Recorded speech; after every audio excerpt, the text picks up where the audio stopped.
Oh, this is the second day, my lovers. I did come out here yesterday and I did 2 grids.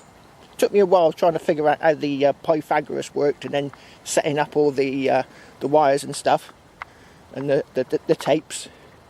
But now I've sussed it. I got a sequence of things I got to do, and I did it quite quickly this time. But what I've done is I came out here yesterday. I did 2 grids. This first grid looked like it had something in it, but I didn't know at the time how to do half meters. What you do is it's a series. You've got 20 meters one way, 20 meters the other. Is it 440 square meters? Something like that. And if you do it by meters, you get less of a picture. But if you do it by half meters, so 2 readings per meter, then you can get a much clearer picture of what's under the ground. And here's the meter mark here. I've got it set up from the blue-green one to that one, and this is the half meters. I got it set up slightly wrong, but there you go. So this is the meter, and this is the half meter. So I take a reading for each of these coloured things on the old tape. So I've got it all set up. It's on pause because I had to pick up the camera and give it a bit of filming. There you go, my lovers. This is quite a high reading. See, it said 53.7 ohms just there. And I've taken, this is number 201. So I've already done 200 readings. And I'm on line 6. And I'm doing 20 square meters. There we go. G3, not entirely sure what that means. Grid 3. Well, it's not really grid 3. It's grid 1.1. So anyway, you just sort of it comes up on the screen. You can change all the angles of the imagery. It comes up anyway. So it's just giving me the right angle. Right. So that one says 53.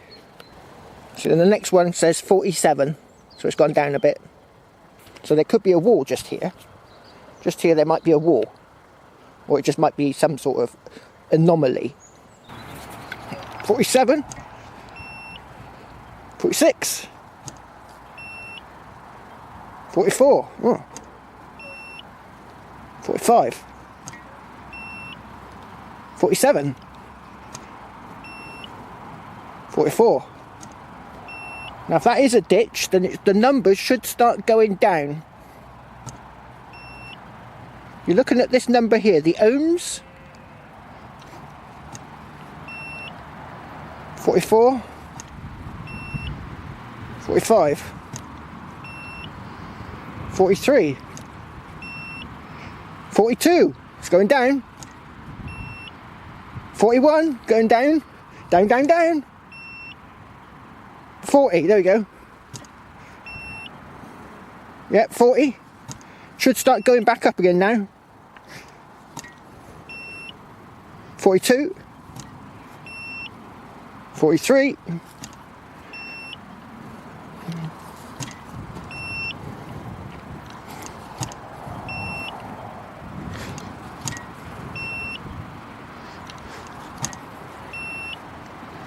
You might get the drip gully if it is. There we are, going down again, look.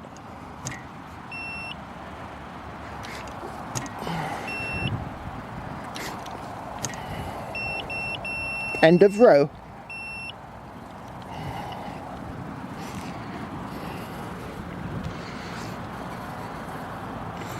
Right, in she goes. This is the next row, 45 there, going up. Let's get the cable out of the way.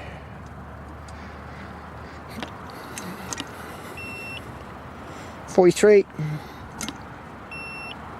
42 is going down, look, coming up to the ditch. Oh, 46, that went up a bit. 42, 42, next one should be low. Oh, 47. Oh, don't listen to West Country Clegg, he gets it all wrong. 44, 46, 42, 41, 41, 39. Perhaps we're chasing the ditch.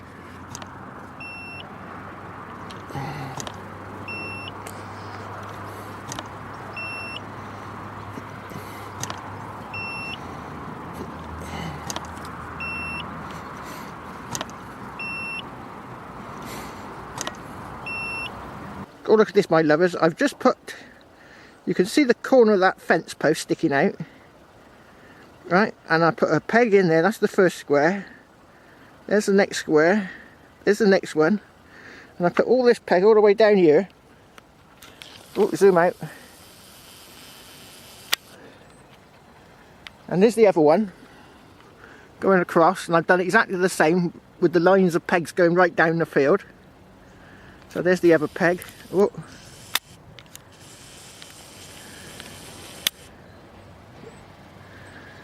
So there's the other peg, comes all the way out, down here, all line of sight. And look at that. There's the 20 metres. 20 metres bang on. All done from line of sight. Oh, right, my lovers. I've done one grid over there, because I did, it was meter readings. So I did half metre readings for a place over there. I've done one grid over there, and I've done another grid just over here. I did see some parch marks in the summer, when we had that nice hot summer this year. And I did see some parch marks over here, but I'm not seeing anything on the meter. It's not coming up with high and low resistance readings. So I'm not sure. I might not be over it yet. It might be further over that way. So I'm hoping that somewhere over there, because the parch marks were nice and clear, and the high and low readings were quite high and low. So I'm hoping I've got a lost monastery just over there. Something like, maybe like something like a hermitage, if that's the right word.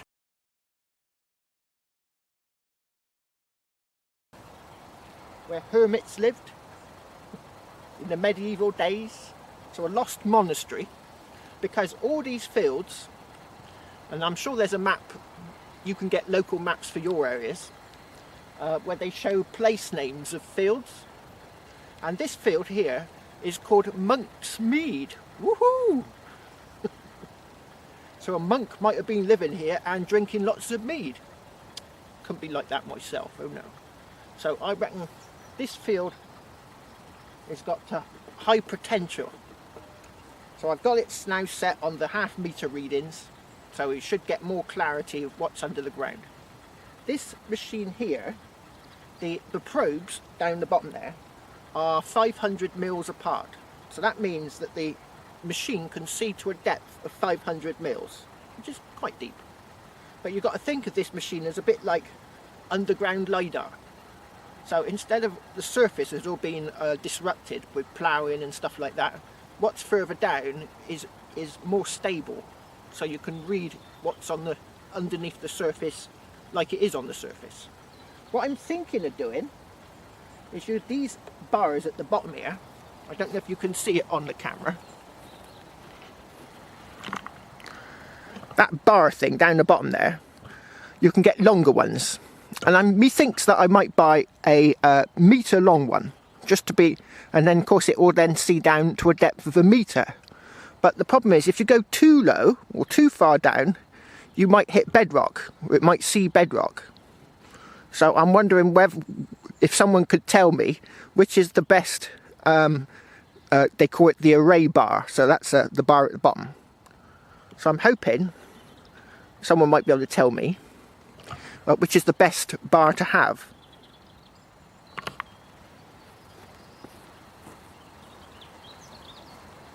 So I'm going to get going and see what I can. Well, I've got it on pause at the moment, press pause. So I'm going to turn it on.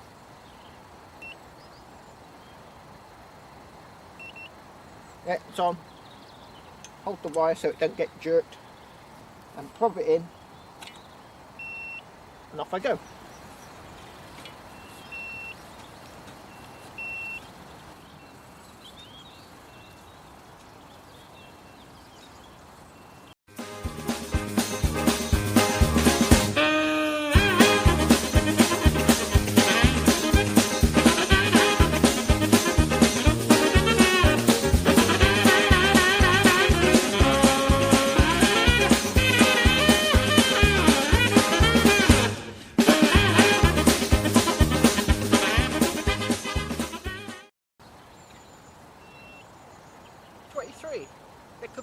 line there, my lovers. Probably might be a wall under the ground. 26, 18, 21, 22, 20, 26. It's going up and down like a western donkey. 27,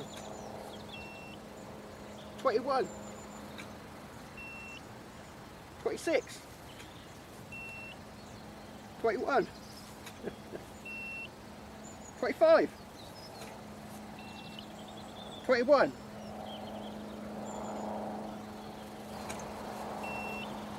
22. Oh, my lovers, I tell you what, if you want a hobby that gets you fit, try geophysics. Oh, I must have walked miles today, miles. You know, metal detecting's all right, digging holes. You think it keeps you fit, but talk about being out of shape. You know, I cycle everywhere. I do a lot of walking with my gardening and stuff. But this, I'm puffing. It's not so much the going up and down with the geophysics machine. It's the walking you've got to do when you've got to realign all these tapes so you know where you're going. You're going backwards and forwards, 20 metres at a time. Oh, get a bit of a puff going. Right, let's do a bit more. Well, that's it, me lovers. I tell you what, I just turned this camera on and it is dark, but this camera makes it look like daylight. So I'm heading off. I'm not going to the pub for some jars of ale. I brought some with me. Plus, when I used to go in there, I'd see the villagers and I'd show them what I found and all that sort of thing. And the thing is, as it's getting darker now, and it's getting darker earlier, there's no one in the pub because it's not 5 or 6 o'clock in the evenings. You know, I was detecting before. I was metal detecting till like 7 o'clock in the evening, and when I finished, the pub was crowded. Now it's empty, so I can't see anyone, which is dead boring. And plus, I can be out on the fields until it gets really dark. And there's no wonderful sunset tonight because it's cloudy. Oh well. So I'm going to rush off home now, plug in that SD card, and we'll see in a minute what we got. Oh, that didn't work. Right, this is it, my lovers, the moment of truth. I've got the grids laid out. Those two didn't have much. That one had something, but I need to do a bigger area, and we've got a couple here. So let's try the first one. Spawn it. Oh, and there it is. Let's make it a bit bigger. Let's whack it up to 15. Oh, come on. 14, 17, 14 to do. And there she blows. So this is doing half grids. Look, so there's a full one, and there's no, what was it? No, that's a full one. Those two together. So I'm doing half grids. So that's what each grid is in a half.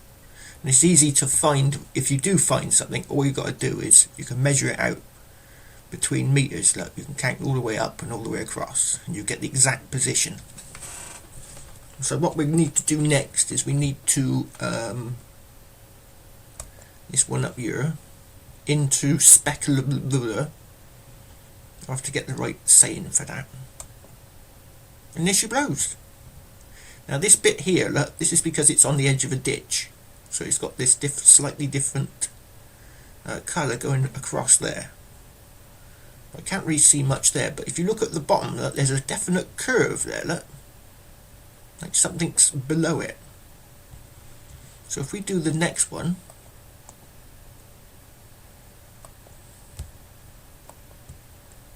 which is this one here, And then I'll make this one a bit bigger. What was it, 14, wasn't it?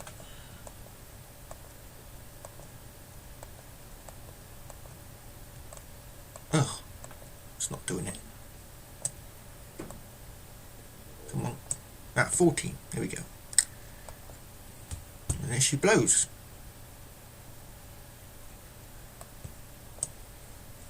I can definitely see something curving through there, look, down through the bottom. And possibly something curving up there at the top. So if we do the same with this one. Bring it down here. Look at that. That looks like something curving round there. And it continues and might match up with this going up through the top there. And right in the middle, there's a little lump right in the middle of the curve. I reckon that that is possibly a roundhouse. Woohoo! So what I'm going to do next is I'm going to put these onto a Google Earth map, on a satellite picture, and so that you can see where it is on the ground. Right, here it is, my lovers. There it is. There's the ditch, look, going through there. And that's right on the edge of it. And you can now clearly see something that looks circular right there. And it looks like there's something coming off just there, look. Which is an odd bulge on the side. Perhaps it's an older roundhouse just there. Because they did build on top of each other. And here's another little circle thing down here in the bottom corner. Could be something else, like maybe a smaller one. But it's definitely a curve going round here and up round, look. With this could be a hearth, like the fireplace, because in the old days, when they had these roundhouses, they had the fires in the middle of the room, and they didn't have holes in the roof for the chimney. It just used to, the smoke would just go upstairs. Upstairs? That's probably not the right way of saying it. I think they did have upstairs, maybe a little balcony, and they used to hang their meat and stuff up in the rafters to smoke and cure the food. This is the sort of thing I'm thinking of, my lovers. Here you can see the central hearth in the middle with the cooking pot hanging off the top. All the smoke would have gone up through the roof. And here they've got a little porch, look, so they could kick off their boots and take off their waterproofs and go into their little house. And that little bit on the side that we saw in the Geophys'ing could be like a little pig pen. So they kept a few pigs in there and made some sausages to stick in their sausage stew. Perhaps they had venison they could stick in there as well. Lovely. Sounds quite pleasant. So what I'm going to do, I think next time I go out there, I'm going to geophys all of this, all the way around, all the way down here and over here. Because you can see over here, look, you've got ridge and furrow ploughing, and that extends across the field. But you haven't got any ridge and furrow on this bit, which is a bit odd. And it's very high and platformy. You can see it rising up from the river. I've marked this in blue just to show you that it is a river. Right, my lovers, I will be going back to this field soon to see what else I can find. Cheers!